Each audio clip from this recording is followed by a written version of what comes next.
안녕하세요. 매일 아침 말씀 묵상에 오신 여러분을 진심으로 환영합니다. 1월 6일 목요일 더 좋은 언약의 중보자 되시는 예수님. 생각할 문제, 첫 언약과 새 언약의 차이는 무엇인가요?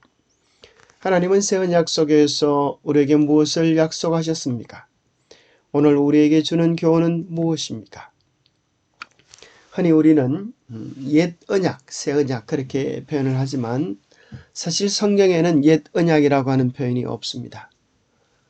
뭐라고 표현되어 있을까요? 첫 언약이라고 나옵니다. 자, 첫 언약과 옛 언약이 같은 것이 아닌가 생각이 되지만 물론 같은 것이지만 우리가 새 언약과 쉽게 대조하기 위하여 옛 언약이라고 표현하지만 이런 약간의 차이가 있습니다. 무슨 차이인가 하면 옛 언약이라고 하면 우리와 아무 상관없이 지나가 버린 듯한 그런 생각을 가지게 합니다. 그래서 마치 그것은 구약과 신약, 성경책이 그렇죠. 구약과 신약. 그래서 어떤 성경학자는 이렇게 말합니다. 구약 그래서 지나가 버린 것이 아니라 첫 언약 또 새 언약 이렇게 표현해야 된다라고 설명하는 그렇게 주장하는 분도 계십니다.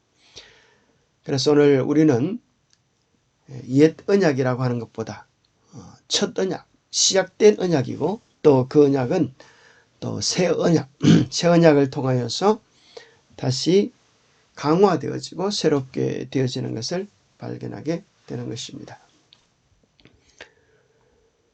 첫 언약이 무엄하였다면 둘째 것을 요구할 일이 없었으리니와. 첫 언약의 부족을 둘째 새 언약이 그렇게 채워줍니다.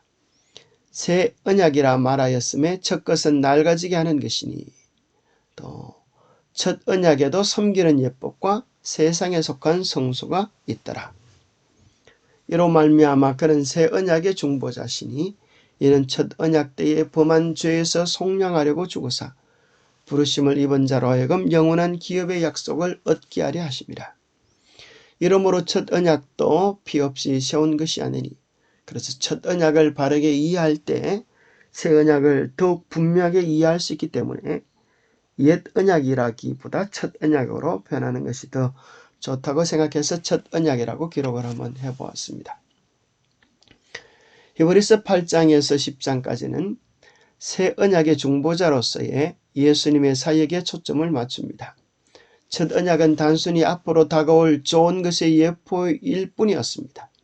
첫 언약의 제도들은 예수님께서 미래에 행하실 일들을 예표하고 설명하기 위해 주어졌습니다.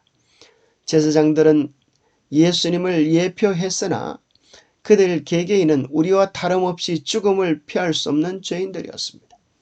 그들은 예수님께서 하신 것과 같은 완전함을 제공할 수 없었습니다. 그들은 하늘 성소의 모형과 그림자에 불과했던 지상 성소에 봉사했습니다. 자, 옛 언약과 새 언약을 이렇게 한번 비교해 보면 어떻겠습니까? 옛 언약은 지상 성소이고 우리는 지상 성소의 일들을 통하여 새 언약을 바라볼 수 있습니다. 하늘 성소의 일들을 우리는 땅의 성소를 통하여 발견하게 됩니다. 옛 언약에서는 아론 족속의 제사장이 봉사했다고 하면 새 언약에서는 멜기세덱의 반차를 쫓아 대제사장 예수 그리스도가 봉사하고 계십니다.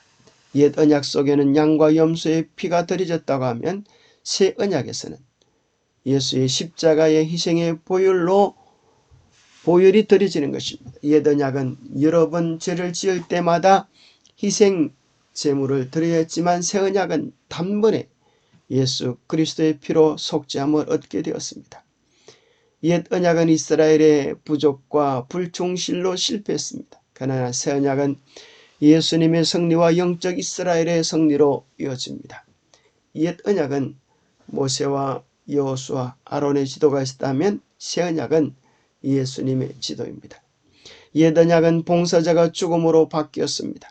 그러나 새 언약에서는 한 분 예수 그리스도가 영원하셔서 영원한 대제사장이 되십니다. 옛 언약에서는 그림자와 모형이었지만 새 언약에서는 그 그림자의 모형의 실체와 원형이 됩니다. 옛 언약에서는 율법을 돌비에 기록했지만 새 언약에서는 성령께서 율법을 우리 마음에 기록하십니다. 옛 언약은 의문의 율법이라고 해서 그것은 십자가로 인하여 폐하여졌습니다. 그러나 새 언약은 완성되어지고 하늘 성소로 연결되어집니다. 자, 여기 있는 두 내용, 십자가로 폐하여고 왕성하심, 이것은 이제 옛 언약으로 이렇게 왼쪽으로 옮겨야 되겠습니다. 죄송합니다. 새 언약은 하늘 성소로 연결되어졌고요. 옛 언약은 의문의 율법, 십자가로 폐하심, 그렇게 완성하심까지 왼쪽 편으로 옮겨야겠습니다. 옛 언약은 그 자체로는 효력이 없음. 옛 언약, 새 언약 모두 예수님의 봉사로서 비로소 효력을 가지게 됩니다. 옛 언약은 율법과 형식에 얽매였다고 하면 새 언약은 한 인물 예수 그리스도께 집중하게 만드는 것입니다. 자, 우리는 새 언약 속에서 하나님은 새 언약 속에서 우리에게 무엇을 약속하셨습니까? 히브리서 8장 내가 이스라엘 집과 유다 집과 더불어 새 언약을 맺으리라. 또 주께서 이르시기를 이 언약은 내가 그들의 열조의 손을 잡고 애굽 땅에서 인도하여 내던 날에 그들과 맺은 언약과 같지 아니하도다. 그들은 내 언약 안에 머물러 있지 아니하므로 내가 그들을 돌보지 아니하였노라. 또 주께서 이르시되 그날 후에 내가 이스라엘 집과 맺을 언약은 이러하니 내 법을 그들의 생각에 두고 그들의 마음에 이것을 기록하리라. 나는 그들에게 하나님이 되고 그들은 내게 백성이 되리라.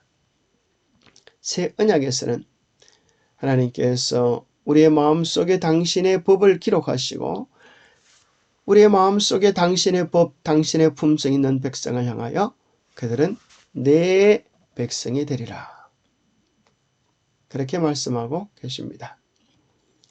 하나님께서는 예수님을 우리의 대제사장으로 임명하심으로 첫 언약이 고대할 수밖에 없었던 것을 이루어줄 새 언약을 계시하셨습니다. 새 언약은 완전하고 영원합니다. 신인 제사장에게만 가능한 일의 성취를 약속합니다. 이 대제사장은 하나님의 율법을 설명할 뿐 아니라 그 율법을 우리의 마음에 심어주십니다. 이 제사장은 용서를 가져오는 제물을 바칩니다. 이 제사장은 우리를 깨끗하게 하며 새롭게 합니다. 그는 우리의 돌같이 굳은 마음을 부드러운 마음으로 변화시키십니다. 그는 참으로 우리를 새롭게 창조하십니다. 이 제사장은 아버지 자신의 임재 속으로 우리를 인도함으로 가장 놀라운 방법으로 우리를 축복해 주십니다. 시대소망 165페이지에는 이런 귀한 말씀이 있습니다. 그리스도께서는 성전의 기초요 생명이셨다. 성전의 봉사는 하나님의 아들의 희생을 표상했다. 제사장직은 그리스도의 중보의 성격과 그의 사업을 나타내기 위해 세워졌다. 희생제도의 전체적인 계획은 세상을 구속하기 위해 구주께서 죽으실 것을 예표하였다. 여러 세대 동안 가리켜왔던 큰 사건이 완성되는 때에 이 제사들의 효험은 없어지게 될 것이었다. 자, 이 내용을 이렇게 한번 정리해 볼 수도 있습니다. 자, 구약시대는 어떻게 구원을 얻었을까요? 어떤 사람이 신학생이 대답하기를 예, 그것은 율법을 지킴으로 구원을 얻지 않았습니까? 구약시대는 율법시대입니다. 그러나 로마서 3장 20절은 이야기하기를 율법의 행위로 그의 앞에 어렵다 하심을 얻을 육체가 하나도 없다고 이야기하십니다. 그렇다면 그들이 다 율법을 지킴으로 구원을 얻으려고 했다고 하면 그들은 다 죽어야만 했습니까? 그때 또 다른 신학생이 손을 뻗쩍 들고 대답합니다. 구약시대는 양과 염소의 피로 소의 피로 구원을 받았습니다. 히브리서 10장 4절에 이는 황소와 염소의 피가 능히 죄를 없이 하지 못하였다고 이야기해 줍니다. 그러면 어떻게 구원을 받았습니까? 아니 성경 속에서 믿음장애라고 말하는 히브리서 11장에는 믿음으로 아벨은 믿음으로 에녹은 믿음으로 아브라함은 믿음으로 사라는 믿음으로 이삭은 믿음으로 야곱은 믿음으로 구원받은 사람들의 이름을 나열합니다. 성경 속에 나오는 믿음의 전당, 명예의 전당 속에 기록되어진 인물의 특징은 믿음으로 구원받은 사람들이고, 또 하나의 특징은 무엇입니까? 그들은 모두 구약시대의 사람들이라고 하는 것입니다. 그렇습니다. 구약시대에도 오직 어린 양을 통하여 예수 그리스도를 바라보고 예수 그리스도를 의지할 때 그들에게 구원이 주어지는 것입니다. 이것은 영원한 복음의 실체입니다. 예수님은 창세 때부터 마지막 때까지 우리를 구원하시기에 넉넉하신 유일한 복음이 되십니다. 그래서 영접하는 자, 곧 그 이름을 믿는 자들에게는 하나님의 자녀가 되는 권세를 충분히 주실 수 있는 분은 예수 그리스도이십니다. 영감의 교훈, 언약의 중보자여 축복이 되셨던 말씀.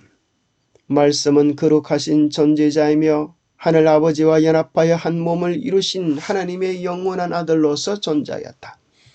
주님께서는 영원 전부터 언약의 중보자이셨으며 유대인들이나 이방인들을 막론하고 이 지상의 모든 민족이 그분을 받아들이기만 하면 축복을 받을 수 있는 한 분이셨다. 이 말씀이 하나님과 함께 계셨으니 이 말씀은 곧 하나님이셨다. 새 언약은 예수 그리스도를 마음에 받아들임으로 주님 준비해 놓으신 베푸신 구원을 얻고 누리게 되어지는 것입니다.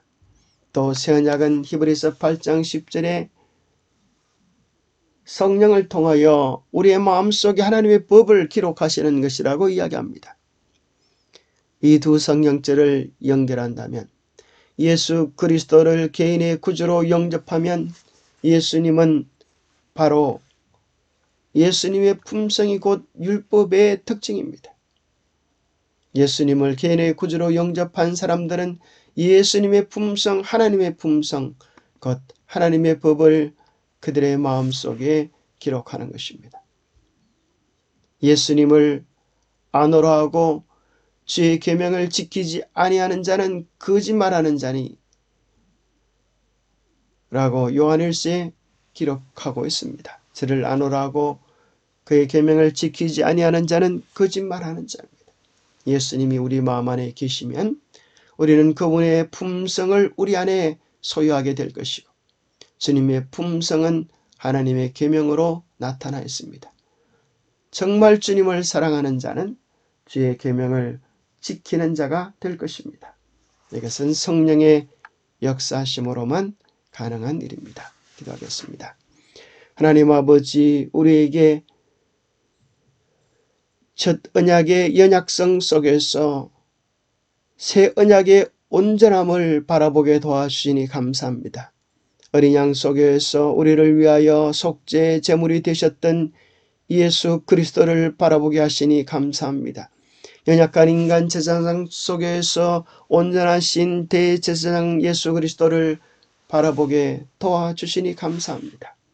더 나은 언약의 중보자 되시는 예수님께서 첫 언약이 이룰 수 없었던 참된 구원을 우리를 위해 이루어 주셔서 감사합니다.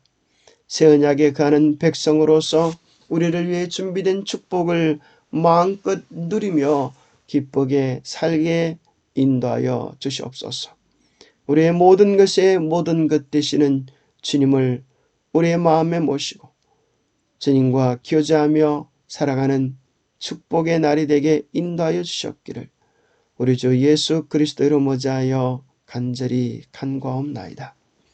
참 좋으신 더 좋은 언약의 중보자이신 예수님을 신뢰하며 그 사랑을 누리는 오늘 하루가 되시기를 축복합니다. 감사합니다.